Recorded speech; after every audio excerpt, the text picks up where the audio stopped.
नमस्कार दोस्तों, मेरे चैनल में आपका स्वागत है। आई होप आपकी तैयारी अच्छे से चल रही होगी। आज हम पढ़ाएंगे बच्चे कैसे सोचते हैं और सीखते हैं। ये सीडीपी का मोस्ट इम्पोर्टेंट टॉपिक है जो आज मैं पढ़ा रही हूँ। उससे बाहर कुछ भी पढ़ने का ज़रूरत नहीं है। नया चैनल देखकर आप भागिए नहीं, कंटेंट देखिए और फिर बताइए कि क्या मैं एग्ज़ाम ओरिएंटेड पढ़ा रही हूँ या नहीं। आप कमेंट करके बता सकते हैं, मैं खुद से क्या ही बोलूँ। तो आप वीडियो के लास्ट तक बने रहिए और उसके बाद मुझे कमेंट करके बताइए कि आपको कैसा वीडियो चाहिए। और चलिए हम वीडियो को शुरू करते हैं। यहाँ पर दिया हुआ है, सीखने के प्रतिफल ये वे योग्यता या उद्देश्य है जो किसी पाठ्यक्रम के अंत में स्टूडेंट के शैक्षिक उद्देश्य या लक्ष्य निर्धारित करता है और उसका मापन के लिए प्रयोग में लाता है। जैसे कि हम बच्चे को पढ़ाए, मान लीजिए कि 1 वीक तक पढ़ाए, और ऐसे तो एक दिन का भी लर्निंग आउटकम को देखा जा सकता है, लेकिन मान लीजिए कि 1 वीक तक पढ़ाए, उसके बाद हम कैसे समझे कि ये जो टॉपिक, ये जो चैप्टर पढ़ाए जा रहे थे, बच्चे सीखे हैं या नहीं सीखे हैं। तो इसके लिए एक छोटा सा टेस्ट ले लेंगे, या फिर जो हम उन लोग को कुछ अगर करिकुलम सिखाते हैं तो अगर बच्चे सीख लिए हैं तो वो लास्ट में हमें करके दिखाएंगे, या फिर टेस्ट लेने के बाद अगर वो कर पाते हैं, इसका जवाब दे पाते हैं, दैट मीन्स हमारा जो ये सिखाने का लक्ष्य था वो पूरा हुआ। अगर नहीं सीखते हैं तो उसमें सुधार करके उसे फिर से क्या किया जाता है, उसे सिखाया जाता है। तो इसका पर्पस यही है। तो आगे चलिए, लर्निंग आउटकम के माध्यम से व्यवहार परिवर्तन होता है। देखिए, जब आउटकम के फलस्वरूप क्या होता है, व्यवहार में परिवर्तन होता है। कैसे व्यवहार में परिवर्तन होता है, तो देखिए यहाँ कॉग्निटिव तरीके से व्यवहार में परिवर्तन होता है, एफेक्टिव और साइकोमोटर। तो कॉग्निटिव क्या है, कॉग्निटिव दैट मीन्स संज्ञानात्मक। संज्ञानात्मक कहने का मतलब क्या होता है, सोचने समझने का क्षमता, कि बच्चे सोच कैसे रहे हैं और समझ कैसे रहे हैं। तो ये अगर सोचने का क्षमता होगा, समझने का क्षमता होगा, मतलब उनके व्यवहार में परिवर्तन हो रहा है। नेक्स्ट है आपका एफेक्टिव। एफेक्टिव दैट मीन्स भावना या दृष्टिकोण, कि अगर हम किसी टॉपिक को समझा रहे हैं तो वो किस वे में ले रहा है, उसे वो किस भावना से सीख रहा है, उसका भावना क्या है। तो हर बच्चे के अलग तरीके से व्यवहार में परिवर्तन होगा। ये हो गया एफेक्टिव। अब साइकोमोटर। साइकोमोटर क्या होता है, साइकोमोटर आपका होता है मनोशारीरिक, मतलब कि जो शरीर से किया हुआ, जैसे कि पेंटिंग बनाना या फिर कोई भी एक फिजिकल एक्टिविटी दे दिए उसको करना, दौड़ना हो गया, या बोलना बोलना भी एक तरह से साइकोमोटर हो गया। तो इस तरह के जो क्रियाएं होते हैं ये भी व्यवहार में परिवर्तन लाता है। तो ये हो गया आपका लर्निंग आउटकम के माध्यम से व्यवहार में परिवर्तन।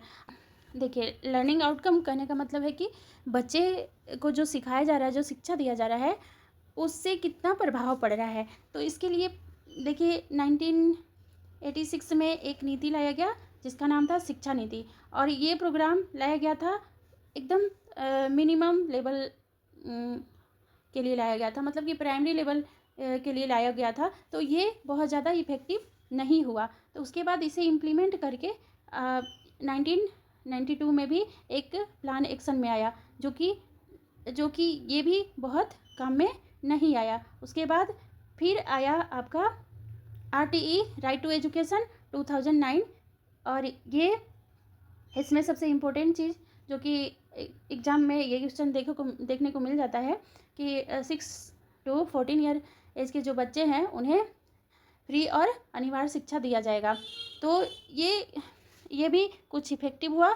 उसके बाद इसमें भी आउटकम देखा गया, लेकिन बहुत अच्छे से इसका आउटकम भी निकल करके नहीं आया। फिर से एक लाया गया, NCERT ने लाया 2017 to 18 में लर्निंग आउटकम, जिसका नाम है सतत व व्यापक मूल्यांकन। इसमें शामिल किया, और इसमें इसका बेस बनाया क्या, लर्निंग आउटकम को ही बेस बना दिया गया। अब लर्निंग आउटकम का विशेषता हम लोग देखेंगे। सीखने के प्रतिफल की विशेषता क्या क्या होता है। तो सबसे पहले यहाँ पर है सतत। मतलब कंटिन्यू चलने वाला ये क्या है, प्रक्रिया है ना, हमेशा चलता है। अगर कुछ सीख रहा है तो उससे क्या आउटकम निकल रहा है, ये सीखने का आउटकम स्पाइरल होता है, वर्तानुकार होता है। स्पाइरल मीन्स कैसे होता है, जैसे इस तरह से।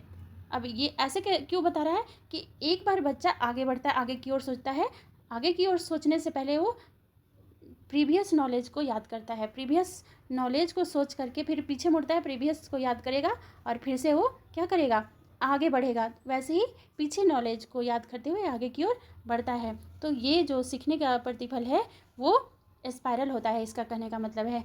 अगला है फ्लैक्सिबल होता है, लचीला होता है। मतलब कि ये ऐसा नहीं होता है कि बच्चे बस जो सीख रहे हैं वो फिक्स हो, वो कुछ भी सोच सकते हैं, आगे सीख सकते हैं, आगे की ओर सीख सकते हैं, जितना चाहे उतना सीख सकते हैं। और दीर्घकालीन प्रक्रिया है, इसका कहने का मतलब क्या है कि ये बहुत लंबे समय तक चलने वाली प्रक्रिया है। मात्रात्मक एवं गुणात्मक दोनों होता है। सीखने का जो प्रतिफल होता है मात्रात्मक, क्वालिटेटिव एंड क्वांटिटेटिव दोनों होता है ये। तो और ये समझ में आ गया होगा आपको। आगे देखिए, सीखने के प्रतिफल की आवश्यकता, मतलब क्यों ज़रूरत पड़ा लर्निंग आउटकम का। तो देखिए आगे क्यों ज़रूरत पड़ा, ये तो आपको अभी तक समझ में आ गया होगा। प्रत्येक बालक की आयु को ध्यान में रखते हुए उसकी शिक्षण प्रक्रिया का नियोजन करना, मतलब प्लानिंग करना। कि बच्चे का एज अगर मान लीजिए कि 5-6 ईयर है तो उसको उसी ढंग से समझाया जाएगा ना, उसी ढंग से सिखाया जाएगा कि कोई भी चीज़ बढ़ाया जाएगा ताकि वो सीख सके। ऐसा नहीं कि 5-6 के बच्चा है और 10th लेवल का बुक से हम उसे पढ़ा रहे हैं या वैसा नॉलेज दे रहे हैं जो कि उसके दिमाग में जा ही नहीं रहा है, वो समझ ही नहीं पा रहा है। तो ऐसा नहीं, जो एज है उसके अकॉर्डिंग उसका सीखने का प्लान करना। तो ये है शिक्षा का अधिकार अधिनियम RT 2009 के तहत सभी बच्चों के लिए गुणवत्तापूर्ण शिक्षा सुनिश्चित करने के लिए क्या किया गया है, इसे लाया गया था। और RT 2009 के तहत क्या बोला गया है कि जो 6 से 14 वर्ष के बच्चे हैं उन्हें फ्री और अनिवार्य शिक्षा दिया जाए, फ्री और अनिवार्य शिक्षा दिया जाए। तो इसकी गुणवत्ता को भी सुनिश्चित करने के लिए क्या लाया गया, आपका लर्निंग आउटकम।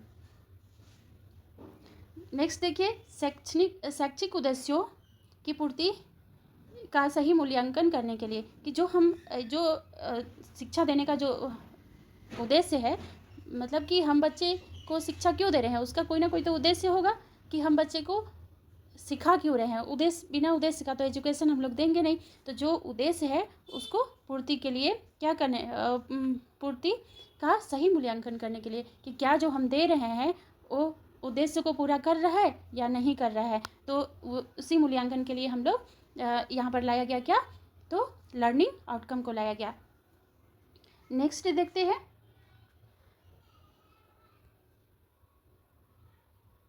राष्ट्रीय स्तर पर शैक्षिक महत्वाकांक्षा की पूर्णता के लिए। ये हम बताएं कि जैसे कि राष्ट्रीय स्तर पर भी, कि जैसे अगर मान लीजिए बच्चे को अगर स्कॉलरशिप देना है या फिर राष्ट्रीय लेवल पर वो बहुत आगे बढ़ रहे हैं तो उनके डेली का जो लर्निंग आउटकम है उसको देखा जाता है, तब जा कर के उन्हें स्कॉलरशिप प्राप्त होंगे। या फिर किसी भी लेवल का उनका डेली का लर्निंग आउटकम, स्कूलिंग का लर्निंग आउटकम को देख करके ही आगे दिया जाता है। तो यहाँ तक आई होप आप लोग सीख चुके होंगे, समझ में आ गया होगा। आगे बढ़ते हैं। अब आगे देखते हैं कि सीखने के प्रतिफल के उद्देश्य क्या हैं। एम फॉर लर्निंग आउटकम्स, इसका उद्देश्य क्या। तो उद्देश्य तो आपको समझ में आ गया होगा कि क्यों तो थोड़ा सा पढ़ लेते हैं हम लोग। 6 से 14 वर्ष की आयु के बच्चे के लिए गुणवत्तापूर्ण शिक्षा सुनिश्चित करना, मतलब कि उनके उद्देश्यों की पूर्ति करने हेतु शिक्षा देना और उसका जांच भी करने के लिए क्या हुआ, लर्निंग आउटकम्स को लाया गया। शिक्षण गुणवत्ता में सुधार लाने हेतु प्रयास, मतलब कि शिक्षण की गुणवत्ता, ये शिक्षण जो हम लोग दे रहे हैं शिक्षा, उसकी गुणवत्ता में सुधार लाने के लिए। कि मूल्यांकन अगर नहीं होगा तो फिर हम कैसे समझ पाएंगे कि बच्चे सही डायरेक्शन में सीख रहे हैं, सही चीज़ सीख रहे हैं या नहीं। तो इसके लिए सीखने के स्तर को निरंतर रूप से जांचने के लिए यह मापदंड लाया गया। तो ऑब्वियस सी बात है, उसको लगातार कंटिन्यू करने के लिए कंटिन्यू जांच के लिए भी ये लर्निंग आउटकम को लाए कि बच्चे सही ढंग से सीख रहे हैं। या जैसे कि मान लीजिए क्लास में हम लोग पढ़ाने के बाद चैप्टर ख़त्म हुआ, चैप्टर ख़त्म होने के बीच में भी हम सुन सकते हैं कि अगर जो हम पढ़ा रहे हैं क्या ये सही पढ़ा रहे हैं, बच्चे क्या सीख रहे हैं, सही सीख रहे हैं या गलत सीख रहे हैं, उसका हम लोग मूल्यांकन करने के लिए क्या उनसे क्वेश्चन पूछ सकते हैं, या फिर बोलने के लिए बोल सकते हैं कि बताओ कि ओवरऑल आपने सीखा क्या। या जो अगर प्रैक्टिकल कुछ करवा के बताए हैं तो वो चीज़ खुद बच्चे से करवा करके ये देख सकते हैं कितना लर्निंग इफेक्टिव है या नहीं है। तो इस तरह से तो उसके लिए लर्निंग आउटकम का प्रयोग किया जाता है। विषय की प्रकृति, विशेषता व विधियों को समन्वित करने के लिए कि इसका नेचर, जैसे विषय की नेचर, विशेषता और विधियों को समन्वित रूप से क्या करने के लिए, समझाने के लिए भी इसका प्रयोग किया जाता है। आगे देखेंगे, शैक्षिक विषयों को सीमित न रखना ताकि बालक का सर्वांगीण विकास हो सके। और ये भी इसमें बताया गया कि बच्चे का लर्निंग बस सीमित ना हो, उससे वो जो सीख रहे हैं उससे सर्वांगीण विकास, उनका पूरा का पूरा विकास हो सके, तो इसके लिए भी इसे रखा गया। नेक्स्ट टॉपिक है आपका सीखने के प्रतिफल के मुख्य घटक। आखिर कंपोनेंट्स क्या क्या है इसके, उसके बारे में सीखना है। आप देखिए, सबसे पहला है विशिष्टता।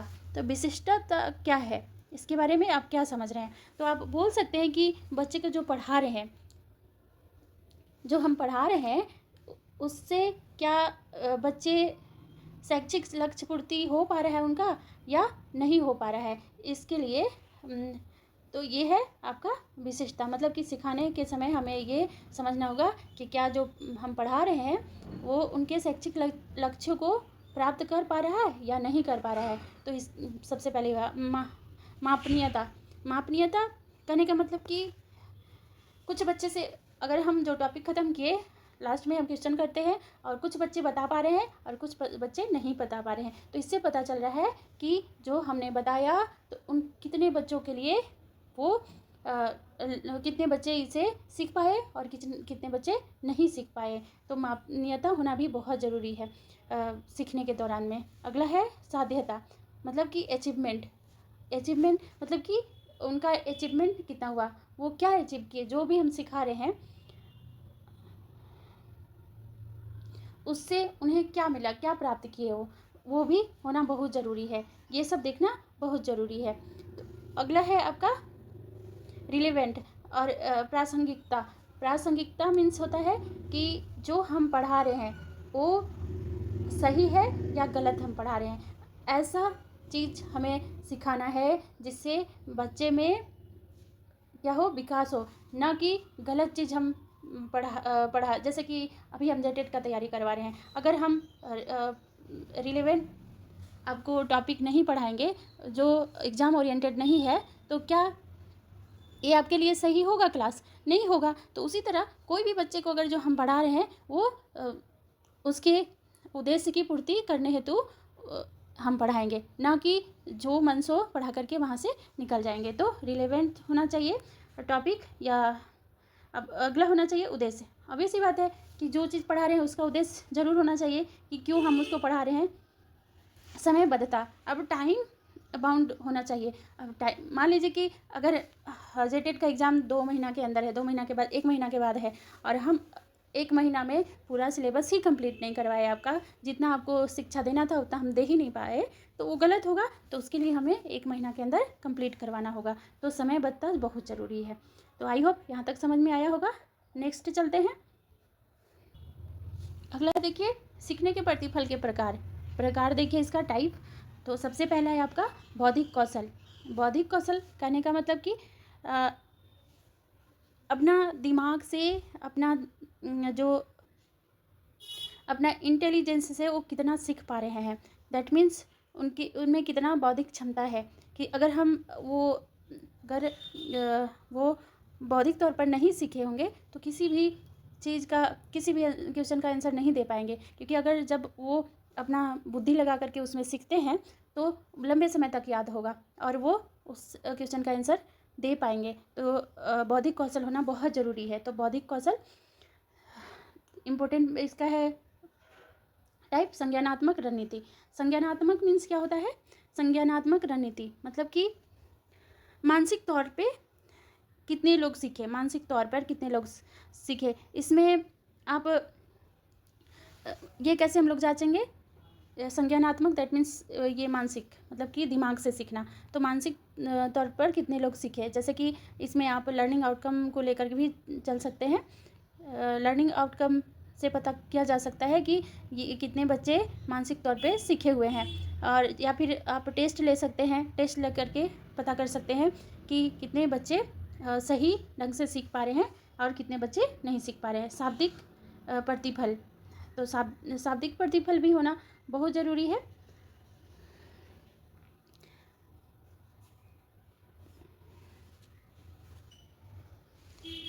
शाब्दिक प्रतिफल हो गया। और शारीरिक कौशल, अगला शारीरिक कौशल मतलब कि शरीर से सीखना, जैसे कुछ करके सीखना, ड्राइंग बनाना या फिर साइकिल चलाना, ये सब क्या हो गया, शारीरिक कौशल। और मनोवृत्ति, एटीट्यूड, एटीट्यूड को आप ऐसे भी ले सकते हैं, जैसे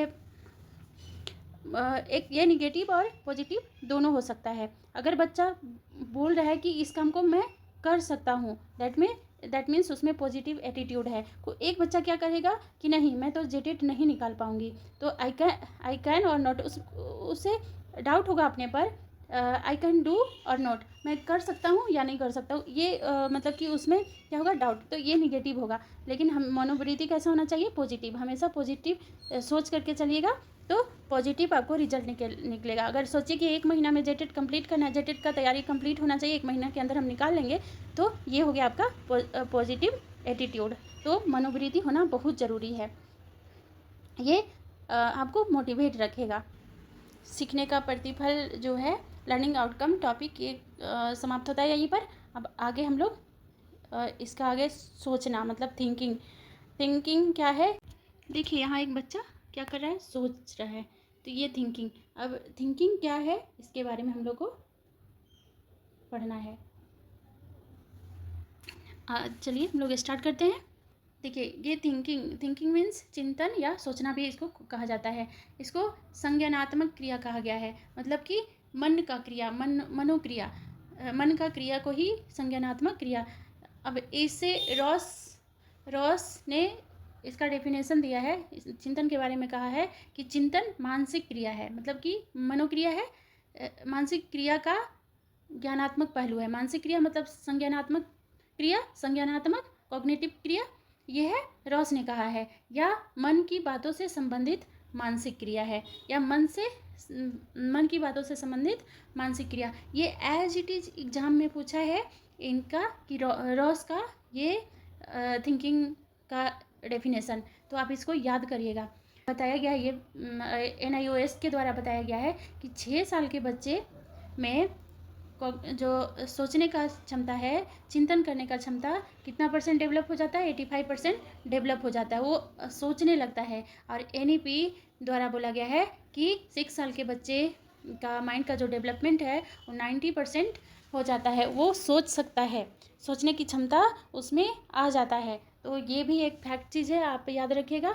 अगला इसका विशेषता, जो थिंकिंग है उसका विशेषता क्या क्या है, तो आप देखिए यहाँ विशेषता में बताया गया आंतरिक ज्ञानात्मक प्रक्रिया है, मतलब कि अंदर का ज्ञान से हम किसी चीज़ को सोच पाते हैं, तो आंतरिक ज्ञानात्मक क्रिया है। कोई देखिए जैसे कोई निश्चित उद्देश्य होता है, बिना उद्देश्य का कोई भी चीज़ सोचना उसको चिंतन या थिंकिंग नहीं कहा जाएगा।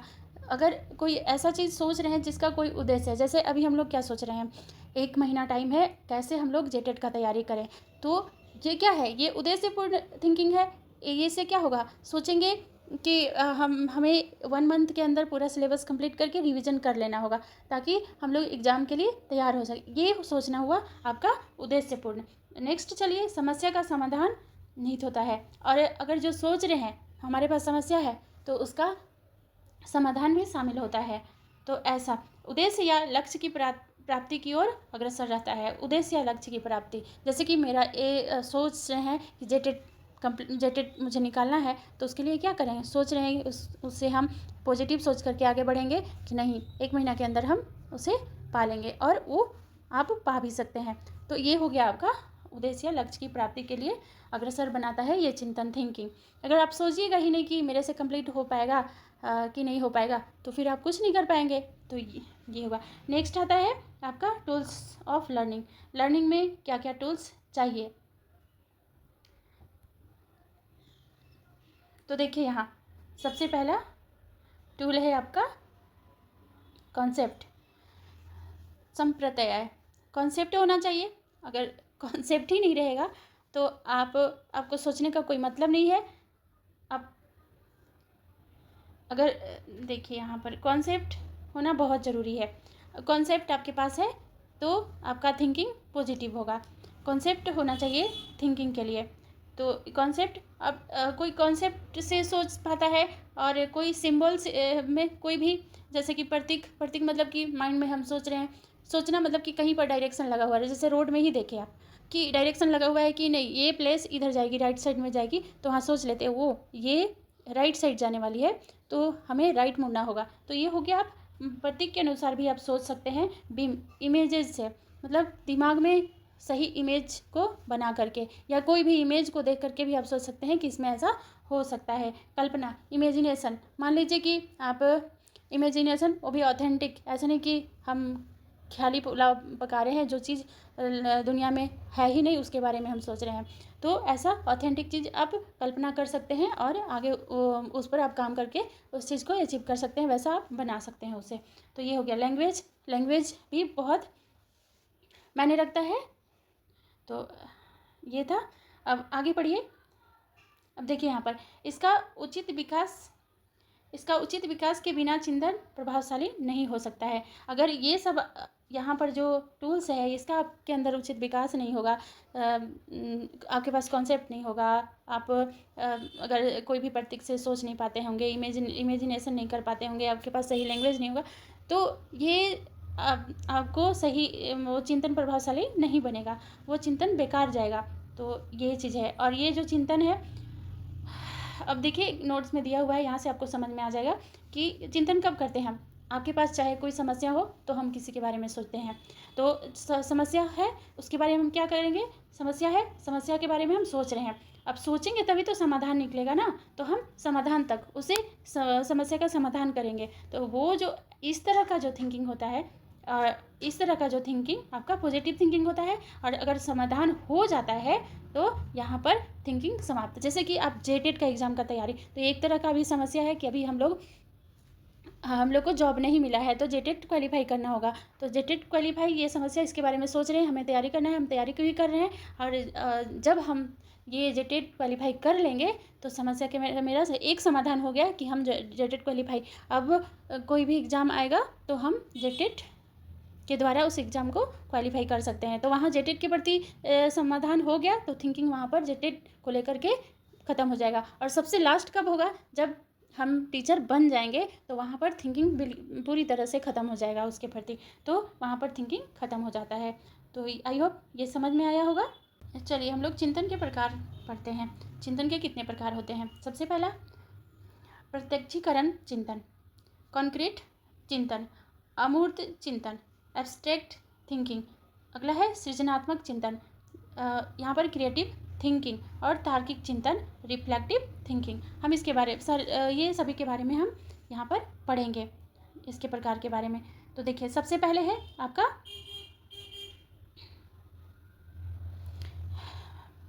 आपका प्रत्यक्षीकरण मूर्त, इसको मूर्त चिंतन भी कहा जाता है। अब ये प्रत्यक्षीकरण चिंतन क्या है, कॉन्क्रीट थिंकिंग क्या है। तो कॉन्क्रीट थिंकिंग कहने का मतलब कि कोई भी चीज़ को टच करके हम समझ सकते हैं, उसके बारे में हम सोच सकते हैं, या फील करके हम उसके बारे में थिंकिंग कर सकते हैं। कोई भी चीज़ जैसे कि टच किए, तो मान लीजिए कि यहाँ पर आँख बंद है, हम टच किए, तो मुझे अनुभव है, अपना एक्सपीरियंस के थ्रू उसे समझ पाएंगे कि ये चेयर है, और चेयर पर कोई बुक्स रखे हुए हैं तो उसे भी हम टच करके पता कर सकते हैं कि हाँ ये बुक है। और अब इतना नॉलेज आपको अगर होगा तो ये भी पता कर सकते हैं कि कौन सा बुक रखा हुआ है। और फील करके कि अगर हम टच किया किसी चीज़ को फील करके भी हम, या जैसे स्मेल, कहीं से स्मेल आ रहा है तो वो फील करके हम समझ सकते हैं कि हाँ ये किस चीज़ का स्मेल आ सकता है, कौन सा फ्लावर का स्मेल है, तो उसके बाद भी हम उसके बारे में सोच सकते हैं। तो ये इस तरह का जो थिंकिंग होता है उसको कॉन्क्रीट थिंकिंग बोला जाता है। प्रत्यक्षीकरण चिंतन, मूर्त चिंतन बोला जाता है। अनुभव के बाद थिंकिंग करना, जैसे आपका प्रीवियस अनुभव है तभी तो हम फील कर पाए कि हाँ ये रोज़ फ्लावर का स्मेल है या इस स्प्रे का ये स्मेल है, उसके बारे में हम सोच पाए। तो ये है आपका प्रत्यक्षीकरण चिंतन। अगला है आपका अमूर्त चिंतन, एब्स्ट्रैक्ट थिंकिंग। ये जस्ट उसका ऑपोजिट है। जैसे कि ये फील और टच करके इसे नहीं किया जाता है, ये विचार से, आइडियाज से इस थिंकिंग किया जाता है, आइडिया के अकॉर्डिंग थिंकिंग, हाइपोथेसिस, परिकल्पना करके इस ये आप थिंकिंग, इसे फील और टच करके इसे वो थिंकिंग नहीं किया जा सकता है। आइडिया, विचार आपके पास जैसा आएगा उस तरह से थिंकिंग करना, उसी को बोलते हैं एब्स्ट्रैक्ट थिंकिंग। आगे चलते हैं, सृजनात्मक, क्रिएटिव थिंकिंग, वेरी इंपॉर्टेंट। ऐसा मान लीजिए कि कोई भी काम कर रहे हैं तो ऐसा उसके बारे में सोचना, मतलब कि अपना दिमाग को बहुत दौड़ाना और उसके बारे में बहुत अच्छे से सोचना, आउट ऑफ द बॉक्स, मतलब आउट ऑफ बॉक्स जा कर के सोचना। इस तरह का थिंकिंग को क्या बोलते हैं? क्रिएटिव थिंकिंग, है ना। कि अगर ये काम, कोई भी काम कर रहे हैं या फिर कोई मशीन बना रहे हैं या फिर कोई प्रोजेक्ट ही तैयार कर रहे हैं, तो टीचर ने बताया कि ऐसे ऐसे ऐसे कर दो, ये बन गया। लेकिन जब आप घर पर उस प्रोजेक्ट को कर रहे हैं तो उसके बारे में आउट ऑफ बॉक्स जा करके सोचना, मतलब कि हम अलग इसमें क्या कर सकते हैं, ऐसा हम क्या कर सकते हैं कि मेरा प्रोजेक्ट सबसे अच्छा हो। तो इस तरह का थिंकिंग को बोलते हैं क्रिएटिव थिंकिंग। अब सारी चिंतन, मतलब कि इसमें सोचने का कहीं पर अंत ना हो, मतलब आप जितना जैसा सोचना चाहें वैसा सोच सकते हैं। आप सारी थिंकिंग को डाइवर्जेंट थिंकिंग भी कहा जाता है।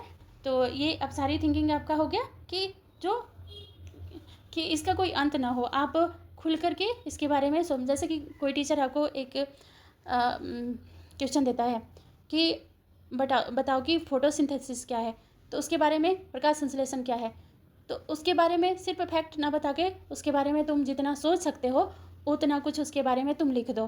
या फिर तुम पृथ्वी के बारे में तुमसे लिखने के लिए कोई बोले तो पृथ्वी के बारे में तुम्हारे पास जितना नॉलेज होगा, जितना सोच सकते हो उतना लिख दो। ये हो गया आपका अभिसारी चिंतन। एक होता है अभिसारी चिंतन जो कि क्लोज होता है, वो सिर्फ जैसे ऑब्जेक्टिव टाइप क्वेश्चन, एक क्वेश्चन दिया, उसमें 4 ऑप्शन है, एक आंसर सही है, तो उसको क्लोज इंडेड क्वेश्चन होता है। और ये ओपन इंडेड क्वेश्चन को बोला जाता है थिंकिंग होता है ये अभिसारी आपका चिंतन। मतलब कि वो अपने अकॉर्डिंग आप कुछ भी सोच सकते हैं, उसको बोलते हैं अभिसारी थिंकिंग। आई होप अभिसारी थिंकिंग आपको समझ में आया होगा। डाइवर्जेंट थिंकिंग, इसको लेटरल थिंकिंग भी कहा जाता है। नेक्स्ट है आपका, आगे देखिए इसके बारे में। और ये क्रिएटिव थिंकिंग तो आप जैसे कि नॉवेल लिख सकते हैं, नॉवेल लिख रहे हैं तो क्या है ये अभिसारी थिंकिंग, मतलब क्रिएटिव। आप नॉवेल कब लिखेंगे? जब आपका माइंड क्रिएटिव हो, आप क्रिएटिव वे में आप सोच सकते हैं, बहुत ज़्यादा सोचने का क्षमता हो, तभी तो आप नॉवेल लिख सकते हैं। नए या अलग तरीके से सोचना, ये भी आपका क्या है? Creative thinking. और मौलिकता, तो कितना किसी के बारे में ओरिजिनली सोचते हैं, ये नहीं कि फेक तरीका से सोच रहे हैं, गलत तरीका से सोच रहे हैं, नेगेटिव सोच रहे हैं, नहीं, ओरिजिनल होना चाहिए। थिंकिंग जो है एकदम ओरिजिनल होना चाहिए, ना कि आप अगर मान लीजिए पृथ्वी की बात सोच रहे हैं और आप ऐसा सोचें, ऐसा लिख रहे हैं पृथ्वी के बारे में जो कि यहाँ पर पृथ्वी पर वो है ही नहीं, मतलब कि ऑथेंटिक चीज़ है ही नहीं वो, तो वैसा नहीं, वो ओरिजिनल होना चाहिए।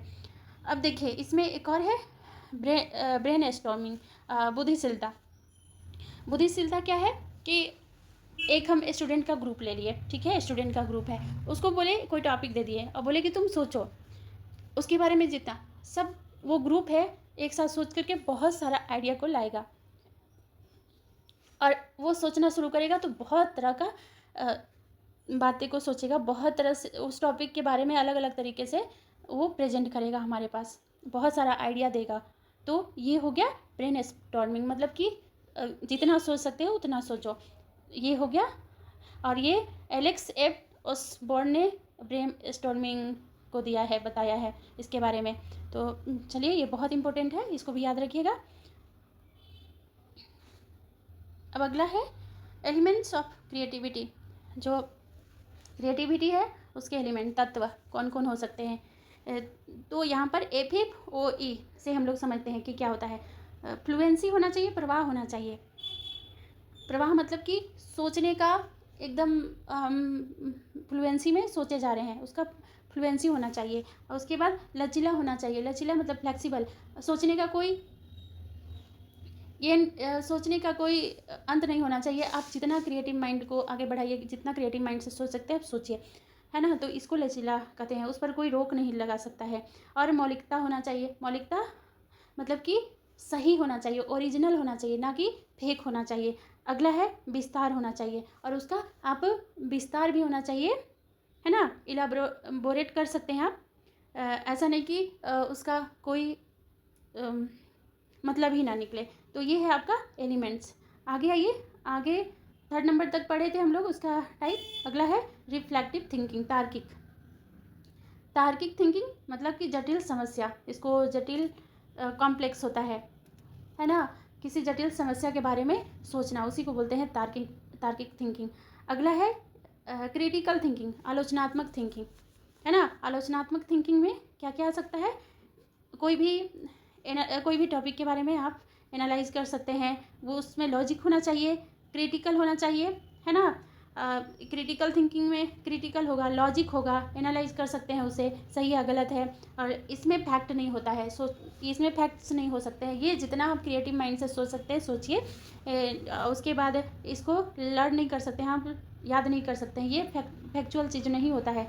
सेल्फ डिसीजन मेकिंग मतलब अपना डिसीजन खुद ले सकते हैं, मतलब आप सोच सकते हैं अपने बारे में, तो ये होता है क्रिटिकल थिंकिंग। इससे भी क्वेश्चन बहुत बनता है, BBI है, आप ध्यान रखिएगा।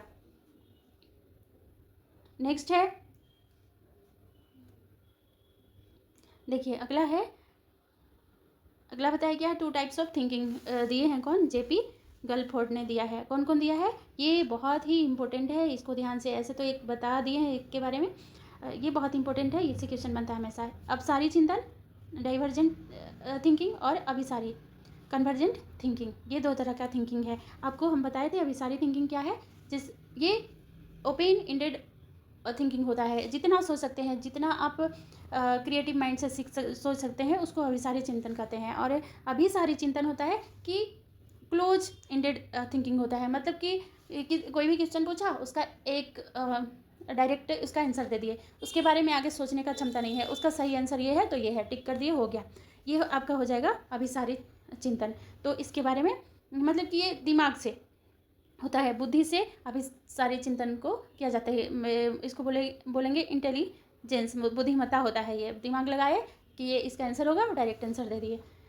तो ये हो गया आपका अभिसारी चिंतन। देखिए इस दोनों के बारे में लिखा हुआ भी है, और किसने दिया ये भी याद रखना है आपको। तो देखिए ओपन इंडेड अभी बताया, क्रिएटिव थिंकिंग मतलब जितना आप क्रिएटिव से out of the box thinking कर सकते हैं। और ये अभिसारी थिंकिंग है, बुद्धिमत्ता से दिमाग लगा के एक बार में आंसर दे दिए। डिसाइडेड व्हाट टू डू मतलब क्या करना है, ये डिसाइड करना है कि अगर कुछ भी अब प्रॉब्लम में है, उसके बारे में डायरेक्ट सोच ले कि हाँ इसके बारे ये काम है, ये समस्या है, इसका समाधान ये है, लास्ट हो गया, उसके बारे में हम ज़्यादा सोचेंगे नहीं। तो पहले से डिसाइड होता है कि ये हमको आगे क्या करना है, और इसका कंक्लूजन भी निकल जाता है। लेकिन इसमें अभिसारी चिंतन में ऐसा नहीं होता है, ओपन इंडेड होता है कि एक किसी समस्या को दिया गया, तो उसमें आप अपने क्रिएटिव माइंड से जितना सोच सकते हैं उतना सोच सके। जैसे कि आपको हम लॉन्ग आंसर के बारे में बताया कि एक टॉपिक दिया गया पृथ्वी के बारे में, आप जितना मन उतना अपने हिसाब से, अपना जितना आपका दिमाग उसके बारे में सोच सकता है वैसा आप लिखिए। लेकिन क्लोज इंडेड में होता है कि एक क्वेश्चन होता है, उसका 4 ऑप्शन में एक उसमें सही होता है, अब वहाँ पर आपका बुद्धि काम करेगा, बुद्धि से आप एक आंसर निकाल पाएंगे, कंक्लूजन तक आप पहुँच पाएंगे। लेकिन अभिसारी में कंक्लूजन वहाँ पर नहीं निकाल पाएंगे आसानी से। तो ये होता है अभिसारी और अपसारी चिंतन। आई होप आप लोग को समझ में आया होगा। आगे हम लोग देखते हैं चिंतन कौशल में शामिल प्रक्रिया। जो चिंतन कौशल है उसमें प्रक्रिया क्या क्या होता है, तो देखिए ये भी, इसको भी याद करना ज़रूरी है, ये भी याद कर लीजिएगा। तो देखिए सबसे पहले याद करना, तो चिंतन में किसी भी चीज़ को याद करना मतलब हम कोई भी बात को याद कर रहे हैं, ये भी एक क्या है चिंतन में। प्रश्न करना, क्वेश्चनिंग करना, क्वेश्चन किस में करेंगे आप सारी चिंतन में करेंगे, क्वेश्चन कर सकते हैं आराम से। तो ये क्वेश्चन करना भी इसमें है, मतलब अपने दिमाग से हम क्वेश्चन कर सकते हैं कि हाँ क्या ये ऐसे हो सकता है, तो हाँ ऐसे होगा। तो इस तरह से हम अवधारणाएं बनाना, है ना। कॉन्सेप्ट को फॉर्म करना, कॉन्सेप्ट आप फॉर्म कर सकते हैं। योजना बनाना, आप इसके अकॉर्डिंग आप सोच करके योजना बना सकते हैं। तो ये सब है, ये सब तो बस फैक्ट है, इसको याद करना है आपको। और फिर है तर्क करना, रीजनिंग करना, है ना।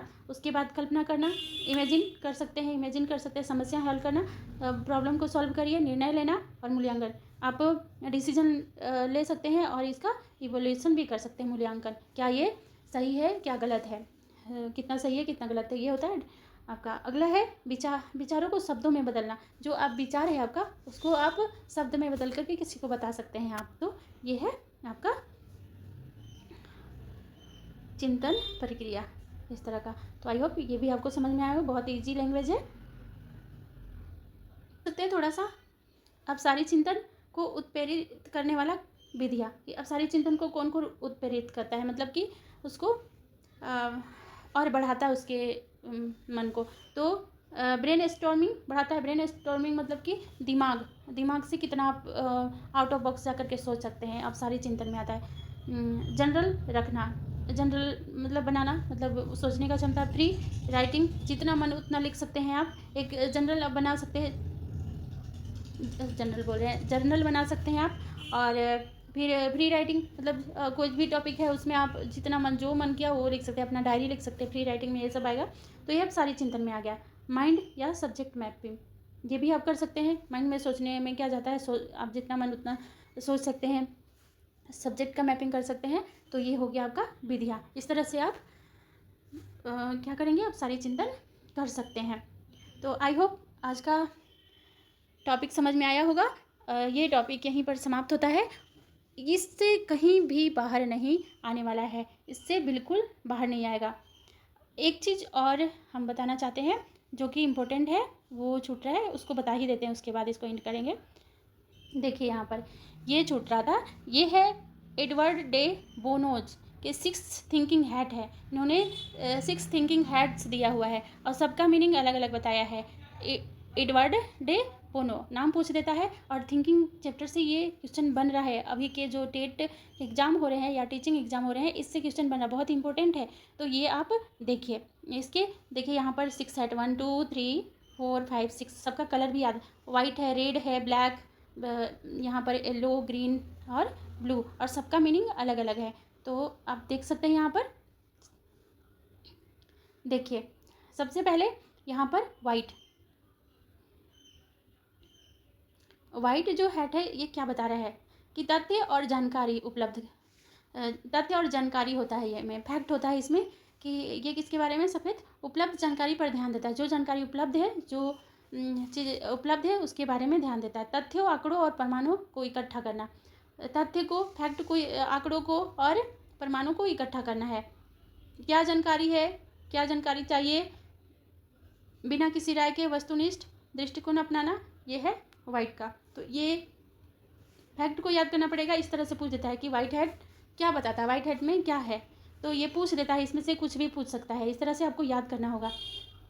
अगला देखिए second, red hat. Red hat, इसमें रेड हैट में कहीं कहीं पर हर्ट ऐसे बना हुआ देगा, है ना। तो रेड हैट क्या बोलता है, लाल टोपी, भावनाओं एवं हर्ट, दैट मीन्स भावना है एक, लब क्या है, भावना। रेड हर्ट से याद रखिए, हेड से याद रखिए कि रेड क्या होता है, हर्ट। हर्ट मतलब क्या होता है, भावना, फीलिंग्स, है ना, फीलिंग्स और अंतर्ज्ञान, आंतरिक ज्ञान होता है। तो इसके बारे में अब ये अपनी भावनाओं और अंतर्ज्ञान पर ध्यान देना, किसी बात पर अपनी सहज प्रतिष्ठा देना, प्रतिक्रिया देना, तर्क या कारण दिए बिना अनुभव साझा करना, बिना तर्क के कारण के अनुभव को साझा कर सकते हैं। दिल की सुनना, अपना दिल जो आपको बोल रहा है उसका सुनना, ये है आपका, मतलब कि ये भावना पर है। रेड से आप बहुत इजी वे में याद कर सकते हैं। नेक्स्ट देखिए, अगला है ब्लैक हेड क्या बताता है, तो यहाँ पर बता रहा है काला टोपी, सावधानी। काला मतलब कि अलर्ट हो जाओ, है ना, ये अलर्ट हो जाओ। रेड से अलर्ट होने के लिए बताता है, लेकिन यहाँ पर काला भी एक क्या होता है, सावधान रहने के लिए आपको अलर्ट करता है। काला चीज़ को ऐसे भी अच्छा नहीं माना जाता है। नकारात्मक पहलुओं पर ध्यान देता है काला चीज़, जोखिम, कमजोरियों और समस्याओं की पहचान करता है ना। ये काला है। काला से याद रखिए क्या गलत हो सकता है, आलोचनात्मक दृष्टिकोण अपनाता है, निर्णय लेने से पहले संभावित खतरे को देखना, मतलब कि ये निगेटिव जाता है, आप ब्लैक से निगेटिव समझ सकते हैं। नेक्स्ट आइए, अगला है आपका 4th नंबर का क्या, येलो कलर का क्या बताता है, सकारात्मकता और लाभ। येलो कलर का ऐसे भी इसको शुभ माना जाता है, सकारात्मकता पहलुओं और लाभों पर ध्यान देता है, किसी विचार या प्रस्ताव के फायदे देखना, आशावादी दृष्टिकोण अपनाना और क्या सही हो सकता है इसके बारे में सोचता है, संभावनाओं और अवसरों पर विचार करना, क्या संभावना हो सकता है। नेक्स्ट देखिए, अगला ग्रीन है। ग्रीन क्या बता रहा है, ग्रीन बता रहा है कि रचनात्मक और नए विचार, मतलब कि क्रिएटिव थिंकिंग और न्यू, मतलब कि आपके पास नए नए विचार आए, उसके बारे में ग्रीन हैट बताता है। नए और रचनात्मक विचारों पर ध्यान देता है, विकल्पों और संभावनाओं की तलाश करता है, क्या और कैसे पर विचार करता है, नवाचार, कल्पना और वैकल्पिक समाधान के बारे में सोचता है। ये था आपका 5th नंबर का। अब है ये 6th में क्या बता रहा है, ब्लू हैट, नीला टोपी, नियंत्रण और निर्णय, कंट्रोल और निर्णय लेना, मतलब डिसीजन लेना, पूरी प्रक्रिया का नियंत्रण या प्रबंधन करना, चर्चा का नेतृत्व करना या दिशा तय करना, अन्य सभी टॉपिकों के विचारों का सार निकालना, मतलब जितने भी अभी तक 5 टॉपिक के बारे में पढ़े उसके बारे में सार निकाला, कंक्लूजन निकालना, निर्णय लेना और अगला कदम तय करना, अगला समग्र दृष्टिकोण अपनाना। तो ये था पूरे 6 हैट्स के बारे में, और ये बहुत इंपॉर्टेंट है, इससे क्वेश्चन आजकल बन रहे हैं, इसलिए इस टॉपिक को आप अच्छे से पढ़िए और समझिए। आई होप आज का क्लास आप लोग को समझ में आया होगा। अगर कहीं प्रॉब्लम है तो आप कमेंट बॉक्स में आप पूछ सकते हैं, और हाँ प्लीज़ अगर अच्छा लगा होगा तो प्लीज़ लाइक कीजिए ताकि हमें मोटिवेशन मिलते रहे, और कमेंट भी करते रहिए कि कहाँ पर आपको डाउट है, क्या सही है क्या गलत है। आप इस पर भी अगर मेरे से कहीं गलत हुआ हो तो आप उससे सुधार भी सकते हैं। तो आप कमेंट कीजिए, लाइक कीजिए और सब्सक्राइब कीजिए मेरे चैनल पर। 1 महीना में हम पूरे सिलेबस को कंप्लीट करने वाले हैं, तो आप मेरे चैनल पर बने रहिए और उसके लिए आपको सब्सक्राइब करना होगा। Thank you for watching.